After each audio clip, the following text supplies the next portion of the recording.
All right, this one's from Pedro. I'm looking to buy, this is a pretty common one, I'm looking to buy a new bike. I would like to spend $2,500. $3,000 is my absolute max. What things should I be looking for and what can I expect to get for that budget? So let's assume it's a road bike.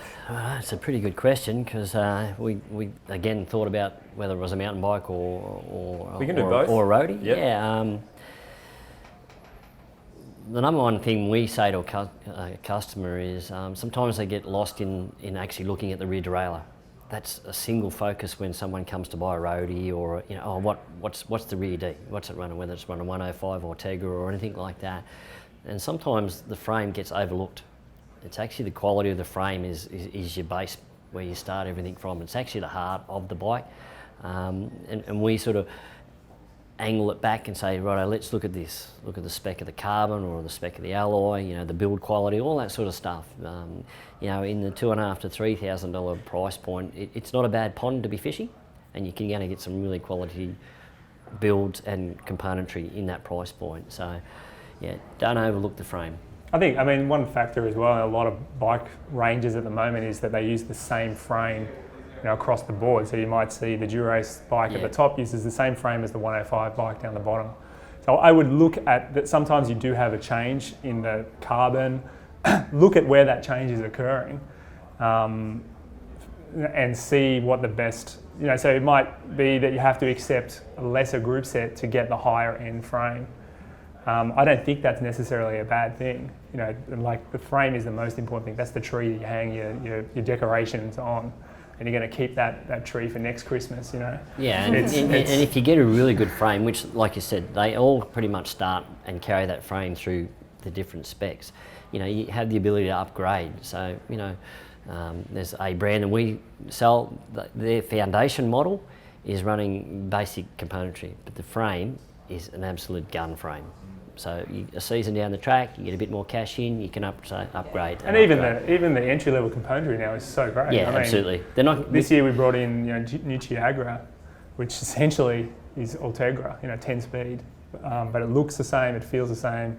The entry level stuff is, I mean, it pains me to say it as a marketing person, but 90% of people can get by perfectly fine on 105 or Chiagra. Well, we use that same conversation with the sale process because manufacturers, Shimano, whoever else it is, aren't going to deliver a product that's inferior because you just can't afford to put that on your bike. So if you're talking about an entry-level product, it's no longer entry-level. No, there's a few duds out there now. That's right. You know, and as a retailer, we can't endorse and sell a product that's inferior also. You know, it just defeats the purpose.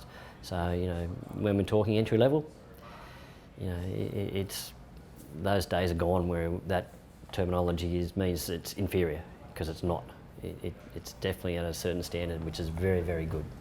I think you can't forget too that, you know, at that price point, a lot of different brands are going to have similar specs, similar bikes, you know, all that. So I think it's important that you go and shop around, try some bikes on, and go for a ride and see if you like them, because you might look at the specs of one bike and think, oh wow, this is great or whatever, and you take it for a ride and you go, oh wow, this it handles badly, I don't like it, you know, it doesn't fit me properly. I think it's important to go around and have a go of a few bikes, because you might find that one suits you better than the rest, despite what it says on paper and all the specs. For me, buying a bicycle shouldn't just be a value proposition. A bike is something that there's an emotional attachment to it as well. You're going to spend if you're getting into cycling, you're going to spend a lot of time looking at that top tube, you know.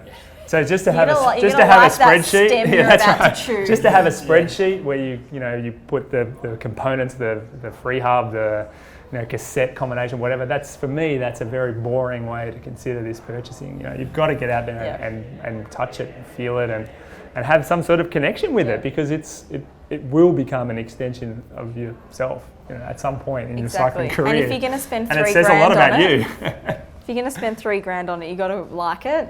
That's a lot of money. And you'll end up spending more on it. So you'll buy it, and then you'll go buy a new set of wheels or something. You know, it's just the beginning. Yeah. We always say that any bike purchase, whether it's, you know, a kid's bike or an adult's bike or whatever it is, we want you to walk past that bike and go, wow, I can't wait to ride that. You know, that's what it's all about. You know, to get that emotion flowing. So, you know, a $2,500 to $3,000 spend, is a fair amount of money. You know, it is, and it's an investment. It's an investment in a lifestyle, and you're making a choice to do it. So, and we want you to enjoy it. So, yeah. Very good. A couple of good case studies there. Very good.